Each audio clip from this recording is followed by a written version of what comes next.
മധുരക്കിഴങ്ങ് പുഴുങ്ങിയത് കുറച്ചധികം വന്നേ. അപ്പോൾ ഇതിൽ നിന്ന് ഞാനൊരു 3 പീസ് എടുക്കാൻ പോവാണ്.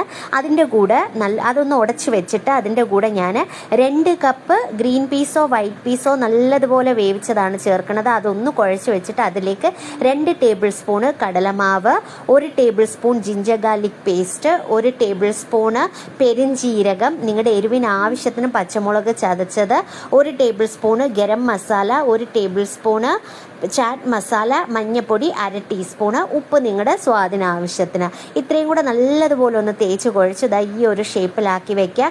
3 ടേബിൾ സ്പൂൺ കടലമാവും 3 ടേബിൾ സ്പൂണ് ഗോതമ്പ് പൊടിയും കുറച്ച് മഞ്ഞൾപ്പൊടിയും ഉപ്പും വെള്ളവും കൂടെ ചേർത്ത് കലക്കിയ സ്ലറിയിൽ ഈ നമ്മളുടെ ഷേപ്പ് ആക്കിയത് ഒന്ന് മുക്കിയെടുത്തിട്ട് എന്താ ചെയ്യേണ്ടതെന്ന് വെച്ചാൽ പാൻ ചൂടാകുമ്പോൾ ഒരു 3-4 ടേബിൾ സ്പൂൺ എണ്ണ ഒഴിച്ചു കൊടുത്ത് ഇത് തിരിച്ചും മറിച്ച് മൂപ്പിച്ചിട്ട് ഒന്ന് ചുട്ടെടുത്ത് കഴിഞ്ഞ് കഴിഞ്ഞാൽ നല്ലൊരു 4 മണി പലഹാരമാണ്. കപ്പലണ്ടി ചമ്മന്തി, നല്ല സ്പൈസി കപ്പലണ്ടി ചമ്മന്തിയോ ടൊമാറ്റോ സോസിൻ്റെയോ കൂടി ഇത് കഴിക്കാവുന്നതാണ്.